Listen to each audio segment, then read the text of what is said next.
Lezi indaba zehora lesikhombisa sikwethulela zona bukhoma ekomkhulu le-SABC Auckland Park eGoli naze inohlonze kusihlwa nje. But no, lento engizoyikhuluma la mfethu ngiyacela ukuthi nasekhaya ubatshele. Qala washo ukuthi uma wakho bemkhuze kakhulu ngalento. Emkhuza ukuthi akayiyeke. Amaphoyisa KwaZulu-Natal asathungatha abasolwa ababili kwelokubulawa kowesifazane uOloratu Mongale ngemva kokuthi edubulabulala umsolwa wesithathu kuleli cala uphila ngenkosi Makhanya namhlanje manzi Mtoti eningizimu yeTheku. The recommended candidates to serve as chairs, they are viewed or perceived to be more political bloated. Ungqongqoshe wemfundo ephakeme uDokotela uNobuhle Nkabane uvele ngaphambi kwekomiti laseParliament elibhekelele umnyango ezophendula ngeinsolo zokuthi waqoka indodana kaNgqongqoshe uGwede Mantashe njengosihlalo webhodi lesitha. I know for a fact that she was very unhappy about some of the negative developments that have taken place. Lo wabe ngumengameli wezwe uThabo Mbeki beyobhonga emswaneni namhlanje ekhaya leNgqalabutho mzabalazo engasekho uGertrude Shope nodlule emhlabeni eseneminyaka engamashumi ayisishagalolunye nesishagalolunye 99. Nabe sikhukhula nesikandaba esikhukhuloma mesebetshatha saze sababeke einkwazini zomfula einkwazini zothukela siyakhuleka nenabezinyane ngegezengeze.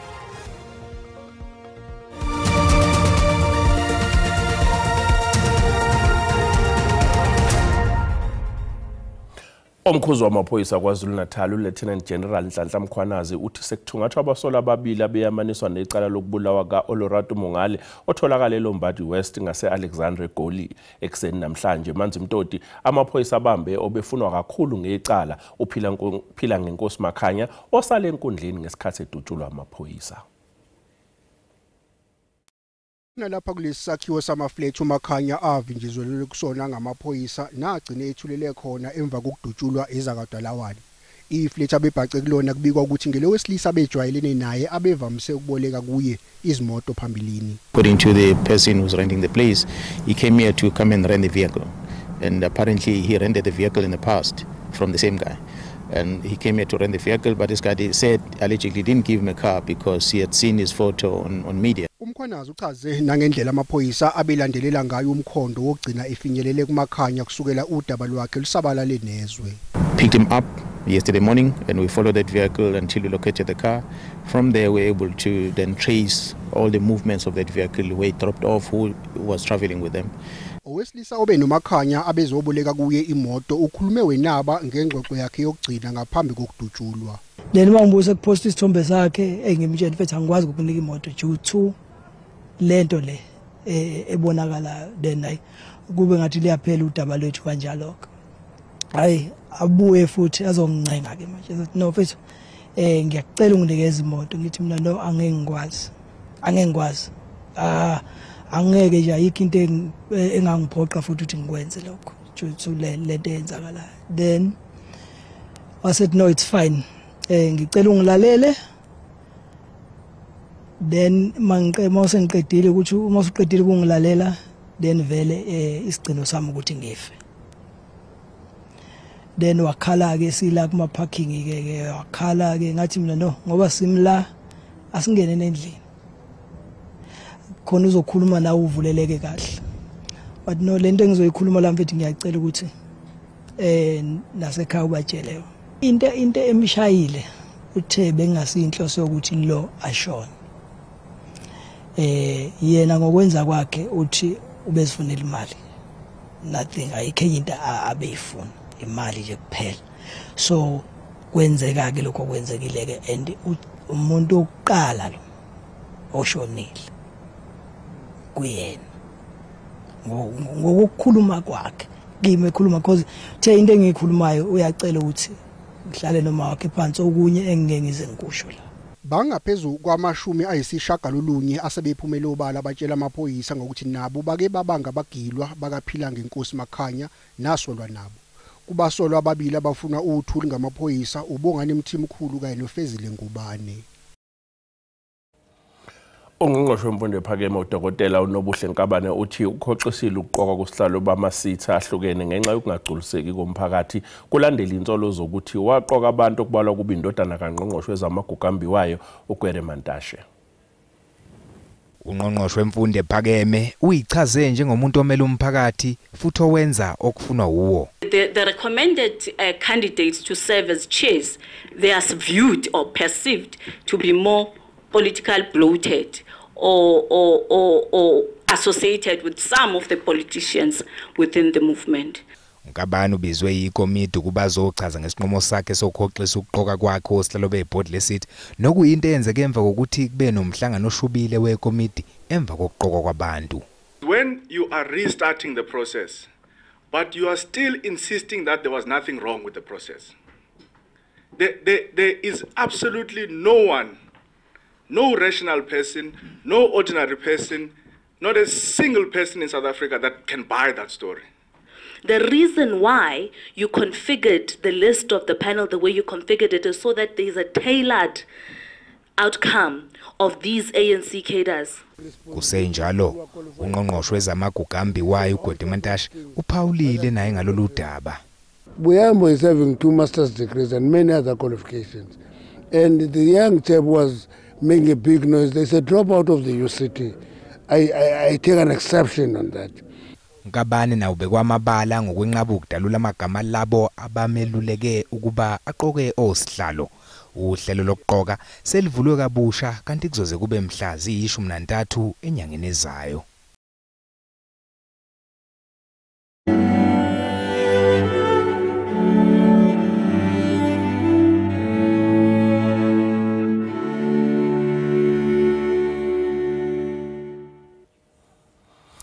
Oyengumengameli wezwe uThabo Mbeki uthi Ngqalabutho sidlulile emhlabeni uGertrude Shope ushone ngeneme ngezinto eziningi ezenzeka kuleli ubehambela ikhaya likaShope namhlanje uShope uzobekwa endaweni yakhe yokugcina emathuneni aseWest Park kusasa emva kwenkonzo yekhethelo esigaba sokuqala kahulumeni. Oyengumengameli wakuleli uThabo Mbeki uthi abasele ngemuva basalelwe inselelo yokuba belungise izinto ishoshove njengomamShope ezidlule emhlabeni zingeneme ngazo. I know for a fact that she was very, very unhappy about some of the negative developments that have taken place in the country and very, very keen that those should be corrected. The last time I saw her was in Gaborone. We were in Gaborone for a funeral and we fortunately had the possibility to see her there. And so I'm saying that I know for a fact that she was very, very unhappy about many of the negative developments in the country. So I'm saying that I think we owe her a duty to make sure that what has gone wrong here, we address it. Umbeki uphinde wathi ukushona kaShope akumele kulethe usizi nje kuphela kodwa kumele kuvuse unembeza embuthweni kaKhongolose. Uthi umsebenzi awenzile leli qembu uyazikhulumela ngokwawo. It's a loss, but we are losing somebody who actually has left a message with all of us as to what needs to be done. And I do hope that as all of us say farewell to her, we make a commitment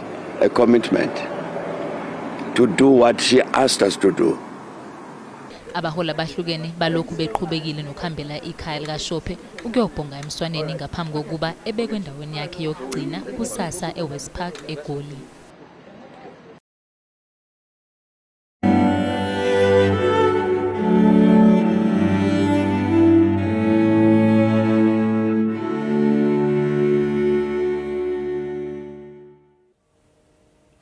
Iphini likaMengameli wezwe uPaul Mashatile uthi kubalekile ukuthi abaholi bezombusazwe kanye nezikhulu zombuso isebenze ngendlela efanele ukuthi kwakhiwe uhulumeni othuthukayo. uMashatile ubekhuluma emhlanganweni obugxile eqiniseni ukusebenzisana kwezombusazwe nokumhlangano obusePitoli.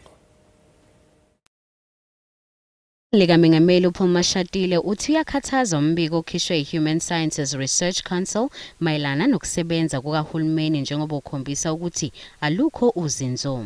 The evaluation findings show that when interface is unstable, plans remains unfunded, policies are inconsistently applied, and citizens lose trust in the state.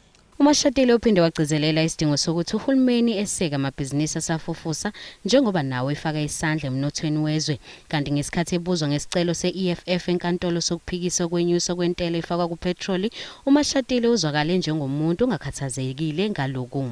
I'm not so worried about the EFF's case because the Minister of Finance had a very involved process of dealing with the budget. A lot of consultations. The proposal that EFF is talking about were also examined. They talk about what they call the wealth tax. They talk about corporate taxes. All those things were examined by the minister. And he had to decide which instrument can be used at the moment. And he has decided the way he has decided. Shatile unethemba lokuthi wonke amaqembu ayingxenye yohulumeni wobumbano azovotela ukweseka isabelomali sesithathu. Sisathi kwetolo kanti mabe sibuya sizokuphathela udaba oluthini. Siyabhena futhi siyabhena akukho noba kutheni siyabhena. Abameli babathatha abagwetshwe udilika jele ecaleni lokunyamalala kwentombazanyana uJoshlin Smith sebeveza ukuthi balungiselela ukudlulisa isinqumo kanye nesigwebo esikhishwe inkantolo.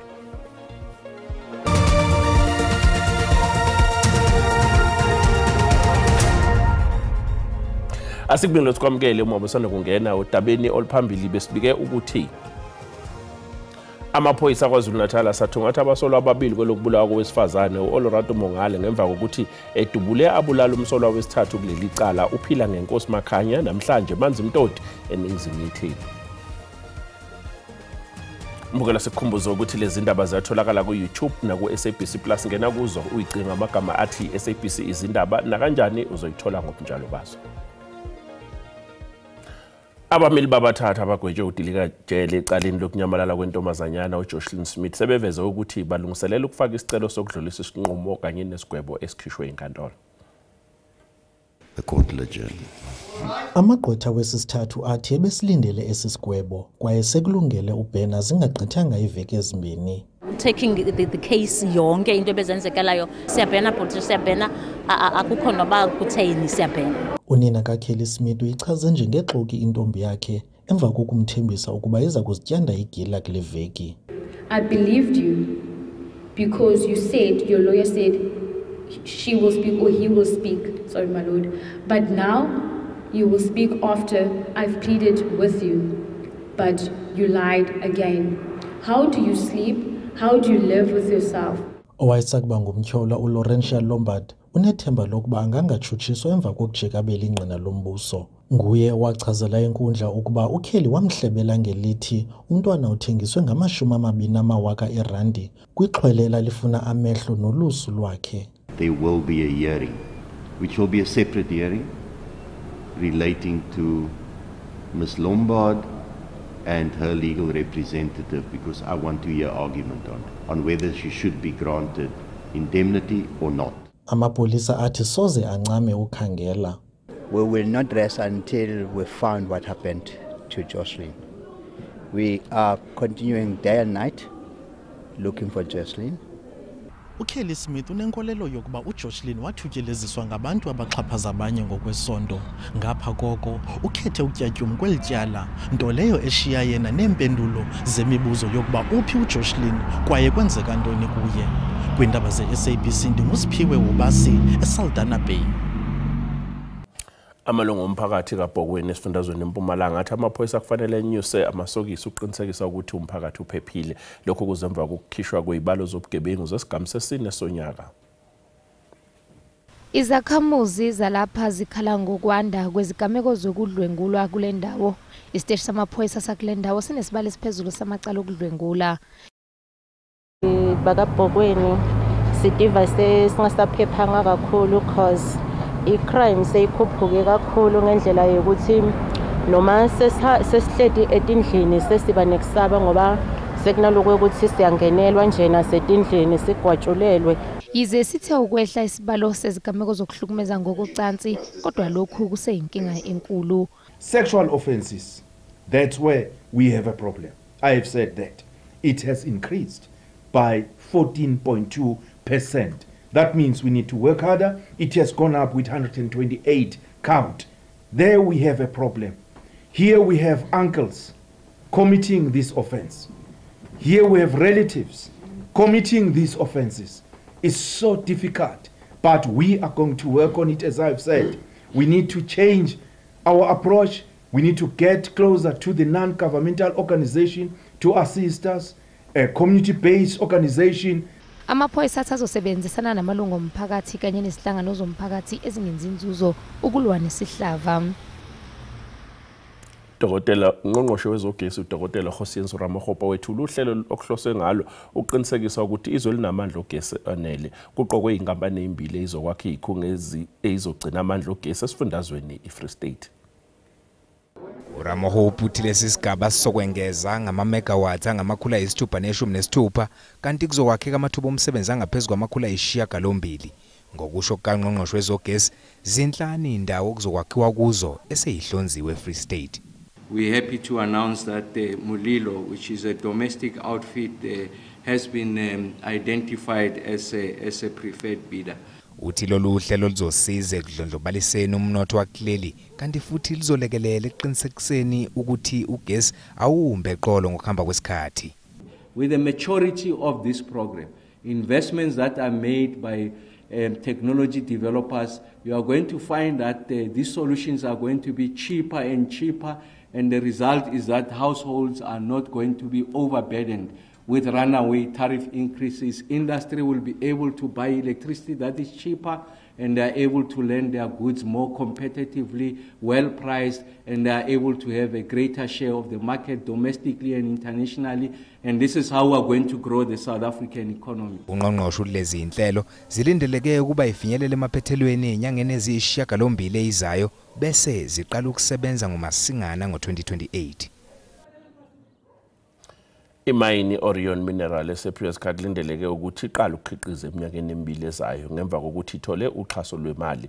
iOrion Mineral ineyimayini ezimbili esifundazweni iNorthern Cape. Ungqongqoshe wezamagugambi wayo uGwere Mantashe uvakashele isizinda semayini iPriska Copper Zinc namhlanje ukuyobheka inqubekela phambili kanye namathuba otshalo mali. Ucwaningo luveza ukuthi kunekhopha eningi ezimayini zaseCapitol nase-Oakip kanti njengoba kunesidingo esikhulu sayo ezimbonini ezehlukene le nkampani ithi isikulungele ukuqala ukusebenza.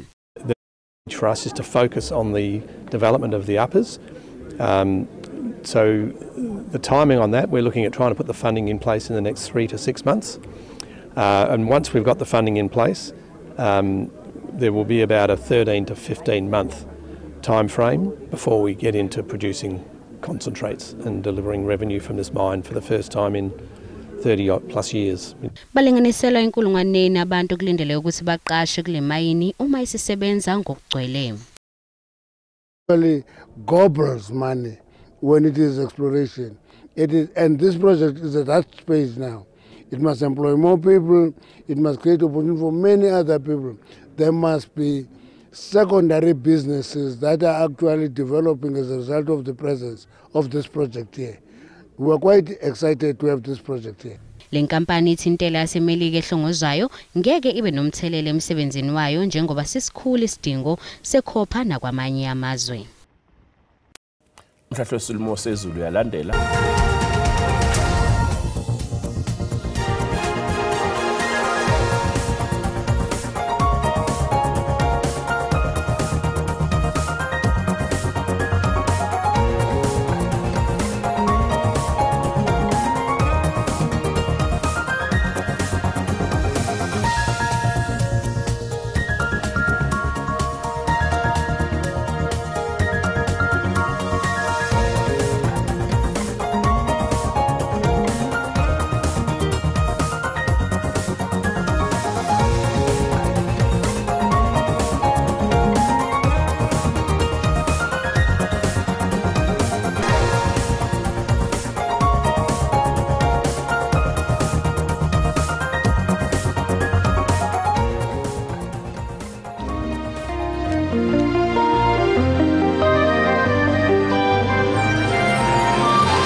Mbongele sibeka lapha besikuphathele zona. Kusasa bakhonoza kwethu neindaba ngolumi lwesiXhosa thina sobe sinawe ngesonto kusihla okwamanje usayikahle.